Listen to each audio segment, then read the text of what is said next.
जहाँ पर लोग इंसानों के millions of years of evolution को छोड़कर उस टेक्नोलॉजी पर ज्यादा भरोसा करते हैं जो खुद इंसानों ने बनाई है। यहाँ वो सभी कानून लीगल हैं जो पहले इलीगल हुआ करते थे। एक ऐसी दुनिया जहाँ पर लोगों को बस कुछ सेकंड्स की ताज़ी सांस लेने के लिए हजारों रुपए खर्च करने पड़ते हैं। लोग अब सपने नहीं देख सकते क्योंकि उन्हें सपने आते ही नहीं। आज हम देखने वाले हैं भविष्य की एक ऐसी दुनिया जहाँ पर इंसानों ने नेचर को ही बाइकआउट कर दिया है और अब टेक्नोलॉजी इतनी एडवांस हो गई है कि कोई भी नेचर की कदर नहीं करता और इंसान जितना हो सके पेड़ पौधे और जानवरों से दूर रहते हैं। ये कहानी है दो कपल्स की जिन्हें अपने घर में एक बच्चे की कमी महसूस हो रही थी और वो फैसला करते हैं कि वो एक बच्चे को पैदा करेंगे। लेकिन उन दोनों में लड़ाई इस बात की थी कि उनका बच्चा नेचुरल तरीके से पैदा होगा या फिर वो उसे एक प्लास्टिक के अंडे के अंदर पैदा करेंगे। इस पूरी कहानी में आखिर में उनके साथ क्या होता है जानने के लिए देखते रहिए आज की हमारी मूवी जिसका नाम है द पॉड जनरेशन। इस मूवी की शुरुआत में हम एल्वी और रेचल नाम के दो कपल्स को देखते हैं। एल्वी एक बॉटनिस्ट था, यानी वो लोग जो ट्रीज और प्लांट्स की स्टडी करते हैं, और रेचल एक कॉर्पोरेट ऑफिस में काम करने वाली लेडी थी। वो दोनों ऐसे फ्यूचरिस्टिक शहर में रहते थे जहाँ पर सारे काम रोबोट्स करते थे और इंसान उस पूरे इकोसिस्टम का बस एक छोटा सा पार्ट थे।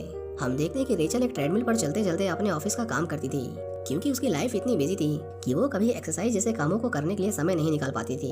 एक दिन रेचल की बॉस उसे अपने पास बुलाती है और उसे बताती है कि उसके इतने सालों के काम को देखते हुए उन्होंने उसका प्रमोशन करने का फैसला किया है। रेचल बहुत खुश थी कि अब उसे भी टॉप 10 लोगों के जैसे ही बेनिफिट्स मिलेंगे। उसकी बॉस रेचल से उसके परिवार के बारे में पूछने लगती है। वो उससे पूछती है कि क्या तुमने अपने होने वाले बच्चे के लिए कुछ प्लान किया है, जिसका रेचल जवाब देती है कि नहीं, उसने और उसके हस्बैंड ने अभी तक इसके बारे में सोचा नहीं। उसकी बॉस उसे बताती है कि इस प्रमोशन के साथ कंपनी उसे एक आर्टिफिशियल चाइल्ड वर्म ऑफर कर रही है और अगर वो चाहे तो कंपनी उसके बच्चे के लिए जो खर्च आएगा उसकी डाउन पेमेंट करने को तैयार है। रेचल के लिए ये एक बड़ा मौका था क्योंकि हर कोई एक आर्टिफिशियल वर्म अफोर्ड नहीं कर सकता। उसकी बॉस रेचल का नाम आगे भेज देती है, जिसके बाद शाम को उसे उस कंपनी का फोन आता है जिसने उस पूरी टेक्नोलॉजी को डिजाइन किया था। ये एक अपॉइंटमेंट कॉल था। रेचल उन्हें खुद को वेटिंग लिस्ट पर डालने को कहती है क्योंकि वो इतना बड़ा फैसला एल्वी की परमिशन के बिना नहीं करना चाहती थी। दूसरी ओर हम एल्वी को देखते हैं जो कॉलेज स्टूडेंट्स को ट्रीज और प्लांट्स के बारे में बता रहा था। एल्वी एक पेड़ का फल तोड़कर उन स्टूडेंट्स को खाने के लिए देता है पर कोई भी उसे टेस्ट करने को तैयार नहीं था। सभी को मानो जैसे पेड़ों से घिन आती थी। एल्वी इस बात से हमेशा परेशान रहता था कि कैसे इंसानों ने नेचर को दरकिनार कर दिया और लोग अब पेड़ पौधों को खुद का हिस्सा नहीं मानते। रेचल उसे उस बच्चे वाले ऑफर के बारे में बताना चाहती थी लेकिन वो जानती थी कि एल्वी कभी इसके लिए हाँ नहीं करेगा क्योंकि उसे एक नेचुरल बेबी चाहिए था, एक ऐसा बच्चा जो इंसान के शरीर से निकले, ना कि किसी प्लास्टिक के अंडे में से। रेचल बहुत परेशान रहती थी और अक्सर इसके बारे में अपने थेरेपिस्ट से बात किया करती थी। उसकी थेरेपिस्ट भी इंसान नहीं थी, वो एक आर्टिफिशियल रोबोट थी जिसके पास इंसानों की सारी प्रॉब्लम्स का हल था। एक दिन रेचल एल्वी को बिना बताए उस कंपनी में कंसल्टेशन के लिए चली जाती है। यहाँ पर हम वर्म सेंटर की डायरेक्टर को देखते हैं जो अपने कस्टमर्स को उनके नए प्रोडक्ट के बारे में बता रही थी।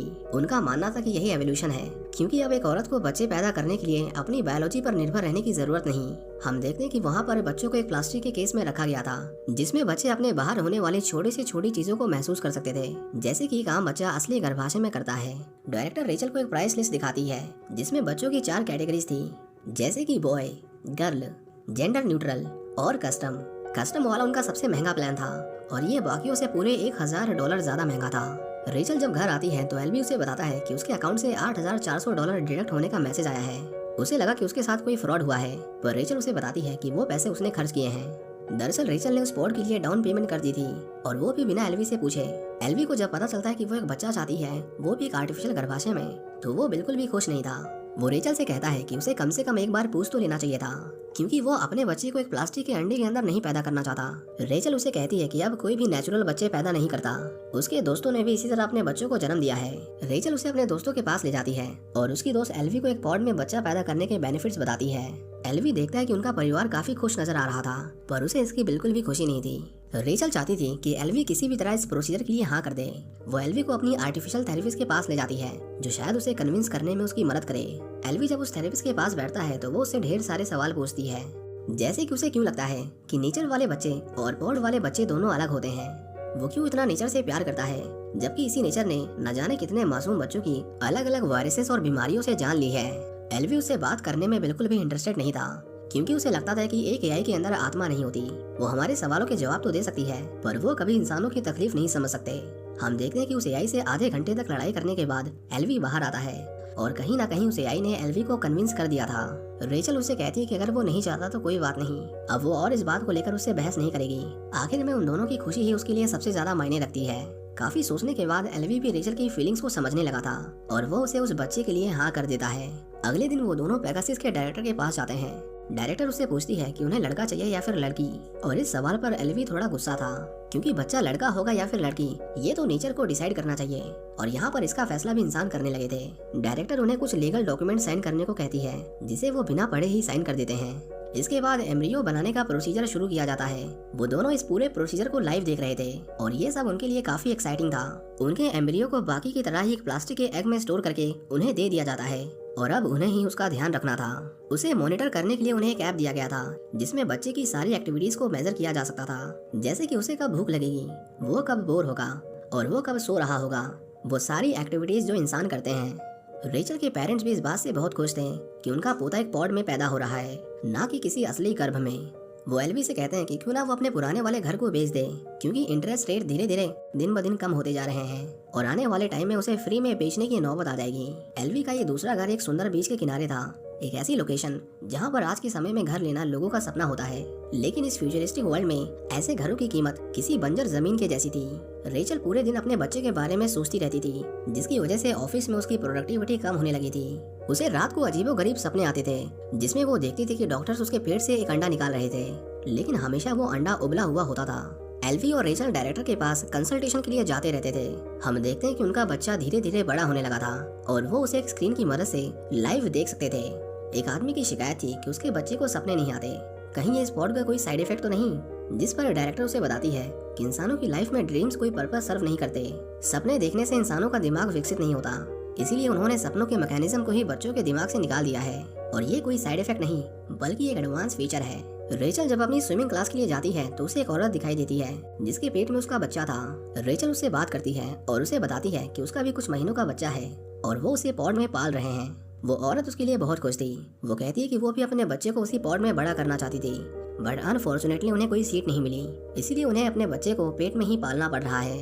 रेचल काफी खुश थी। वो खुद को बहुत लकी मान रही थी कि उसे बिना किसी भागदौड़ और मेहनत के उस पॉड में रिजर्वेशन मिल गया। हम देखते हैं कि एल्वी अब उस पॉड की बहुत केयर करने लगा था। वो उसके लिए एक बैग लाया था ताकि वो अपने बच्चे को कहीं भी बड़े आराम से कैरी कर सके। वो उसे समय समय पर खाना दिया करता था और देखता था कि उसे किसी भी चीज की कमी ना हो। एक दिन रेचल अपने होने वाले बच्चे के लिए रूम तैयार कर रही थी। एल्वी भी उस रूम में कुछ जोड़ना चाहता था, इसीलिए वो अपने मिनी गार्डन से एक छोटा सा पौधा लाकर उस पॉड के पास रख देता है। रेचल जब उसे देखती है तो वो एल्वी को उसे वहाँ से हटाने को कहती है क्योंकि वो नहीं चाहती थी कि उसके बच्चे के पास किसी भी तरह का पौधा हो। अब पता नहीं कि इस फ्यूचरिस्टिक दुनिया में वो लोग पेड़ पौधों से इतनी नफरत क्यों करते थे, बट ये उन्हें पौधे बिल्कुल पसंद नहीं थे। एल्वी एक दिन जब अपनी क्लास लेकर बाहर आता है तो उसका बॉस उसे बताता है कि उसके इन पौधों को सस्टेन करने में कंपनी के बहुत पैसे खर्च हो रहे हैं, इसीलिए बोर्ड मेंबर्स चाहते हैं कि तुम इन सारे पौधों को निकाल कर इस बिल्डिंग से फेंक दो। एल्वी उसे कहता है कि यही कुछ इकलौते पेड़ हैं जो इस पूरे शहर में मौजूद हैं, इनके बिना वो अपने स्टूडेंट्स को नेचर के बारे में कैसे बताएगा। जिस पर उसका बॉस उसे कहता है कि अब से उसे उन पेड़ों के होलोग्राम्स यूज करने होंगे। इस बिल्डिंग में अब असली पौधे का इस्तेमाल करना अलाउड नहीं है। उस रात एल्वी अपने घर आकर बहुत रोता है क्योंकि उसे नेचर से प्यार था और यही एक चीज थी जो उसे खुश रखती थी। उसके आसपास बाकी सारी चीजें तो नकली थी। रेचल देखती है कि एल्वी उस पॉड से बहुत अटैच होता जा रहा था। वो कहीं भी जाता वो हमेशा उसे अपने शरीर से जोड़ कर रखता था। रेचल तो उस बच्चे की माँ थी, लेकिन उसे ऐसा फील ही नहीं हो रहा था कि वो किसी बच्चे को जन्म दे रही है। उसे रात को अजीब अजीब सपने आते थे जिसमें वो देखती थी कि वो अपने बच्चे को पाल नहीं रही बल्कि उसे खरीद रही है। एक माँ को इस तरह के सपने तब आते हैं जब उसका उसके बच्चे के साथ कोई अटैचमेंट नहीं होता। रेचल का दिमाग पूरे दिन उस पॉड के आसपास ही घूमता रहता था, लेकिन उसे कभी कोई खुशी ही नहीं होती थी। वो इसके बारे में एल्वी को बताती है और वो दोनों अपने थेरेपिस्ट से कंसल्ट करने के लिए उसके पास जाते हैं। थेरेपिस्ट उन्हें बताती है कि ऐसा इसलिए हो रहा है क्योंकि वो उस पॉड के साथ अपना समय नहीं बिताती और वहीं दूसरी तरफ एल्वी पूरे दिन उसी के साथ रहता है। सब कुछ ठीक हो जाएगा, बस वो उस पॉड के साथ थोड़ा टाइम स्पेंड करे। इसके बाद हम देखते हैं कि रेचल अब उस पॉड को अपने पेट के आगे बांधकर अपने ऑफिस जाने लगी थी जैसा कि बाकी लोग करते थे। रेचल अब पहले से ज्यादा खुश रहने लगी थी, लेकिन एक दिन उसकी ऑफिस की कलीग उसे बताती है कि वो इस तरह पॉड को अपने कैबिन में नहीं ला सकती, उसे अपने बच्चे को बाकी पॉड्स के साथ रखना होगा। हम देखते हैं कि सभी एम्प्लॉयज अपने अपने पॉड्स को एक स्पेशल कंपार्टमेंट में रखकर अपना अपना काम करते थे और रेचल को भी यही करना पड़ता है। वो दोनों आखिर में फैसला करते हैं कि वो उस पॉड को अपने साथ नहीं रखेंगे, वो उसे वॉर्म सेंटर को सौंप देंगे क्योंकि उन्हें लगता था कि वही उस पॉड की बेहतर देखभाल कर सकते थे। पॉड के घर से जाने के बाद उन्हें बहुत खाली खाली महसूस हो रहा था, बट वो हर हफ्ते उस पॉड से मिलने जाते थे और उसकी प्रोग्रेस रिपोर्ट चेक करते थे। डायरेक्टर उन्हें बताती है कि उसका बच्चा अब कुछ ही दिनों में जन्म लेने वाला है। ये सुनकर उन्हें थोड़ा अजीब लगता है क्योंकि अभी उनकी ड्यू डेट पूरी नहीं हुई थी और वो उस बच्चे की डिलीवरी समय से पहले कर रहे थे। वो लेडी उन्हें बताती है कि उनकी नई टेक्नोलॉजी के चलते अब बच्चों को ज्यादा दिनों तक हमारे पॉड्स में रहने की जरूरत नहीं। एल्वी उसे कहता है कि वो अपने बच्चे को ड्यू डेट से पहले नहीं निकालेगा, पर डायरेक्टर उसे बताती है कि अगर उसे बाहर नहीं निकाला तो उसका बच्चा गर्भाशय के अंदर ही पड़ा रहेगा, वो भी बिना किसी लाइफ सपोर्ट के। और ये हमारी कंपनी की नई पॉलिसी है। वो उन्हें कहती है कि जिस कॉन्ट्रैक्ट पर आप लोगों ने साइन किया था उसमें सारी शर्तें लिखी हुई हैं और आप इस पॉड को बर्थ से पहले अब अपने घर नहीं ले जा सकते। एल्वी अपने बच्चे को अच्छे माहौल में पैदा करना चाहता था, न कि किसी वॉर्म सेंटर में। हम देखते हैं कि वो वापस जाता है और अपने पॉड को बिना किसी को बताए वहाँ से उठा लेता है। रेचल को अब अच्छे अच्छे सपने आने लगे थे। वो खुद को अपने बच्चे के साथ समुद्र के किनारे रेत में चलते हुए देखती है। वो धीरे धीरे नेचर के करीब आने लगी थी। एल्वी देखता है कि रेचल ने अपने रूम में एक पौधा भी रख लिया था, जिससे उसे बहुत खुशी होती है। वो दोनों अपने बच्चे को घर पर ही जन्म देना चाहते थे, इसलिए वो डायरेक्टर से कहते हैं कि वो उस पॉड को दोबारा वॉर्म सेंटर नहीं लाएंगे। डायरेक्टर उसे कहती है कि वो बेवकूफ़ी ना करे, वो बच्चा बेशक उनका है लेकिन वो पॉड कंपनी की प्रॉपर्टी है। वो नहीं चाहते कि उसके पॉड को जरा सा भी डैमेज हो, क्योंकि अभी उनके बहुत से कस्टमर्स रिजर्वेशन लिस्ट में हैं और उन्हें उस पॉड को जल्द से जल्द खाली करना है।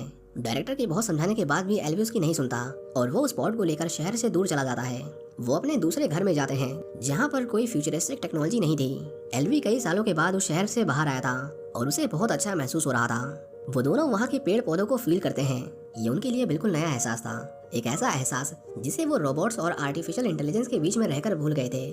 हम देखते हैं कि देर रात को उनके पॉड में लाइट्स जलने लगती हैं। एल्वी जब अपने ऐप में चेक करता है तो उसे पता चलता है कि कंपनी ने उस पॉड को मैन्युअली डीएक्टिवेट कर दिया था, जिसका मतलब ये था कि अब वो पॉड ड्यू डेट पर अपने आप नहीं खुलेगा। उसे ड्यू डेट से पहले खोलने के लिए उन्हें एक बर्थ कोड की जरूरत पड़ती, जो सिर्फ कंपनी के पास था। एल्वी रेचल से कहता है कि उन्हें इसे हाथों से खोलना होगा, नहीं तो उनका बच्चा मर जाएगा।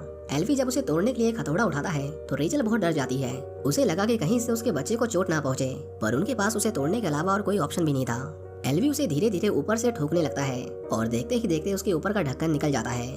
वो जब उस पूरे पॉड को तोड़ता है तो उसके अंदर से उसका बच्चा निकलता है, जिसे देखकर वो दोनों बहुत खुश होते हैं। रेचल का बच्चा अब सुरक्षित था और वो फैसला करते हैं कि वो अपने बच्चे को यहीं पाल पोस कर बड़ा करेंगे। रेचल उस टूटे हुए पॉड को कंपनी को पार्सल कर देती है, क्योंकि अब वो उसके किसी काम का नहीं था। इस मूवी के पोस्ट क्रेडिट सीन में हम देखते हैं कि पेगासस का सीईओ लोगों को अपने एक नए प्रोडक्ट के बारे में इंट्रोड्यूस करवाता है, जिसमें बच्चे अपने पेरेंट्स को चूज कर सकते थे। मतलब इन्होंने पहले बायोलॉजिकल बच्चों को रिप्लेस किया और अब ये लोग माँ बाप को भी रिप्लेस कर रहे थे। वेल, इसी के साथ ये मूवी यहीं पर खत्म हो जाती है।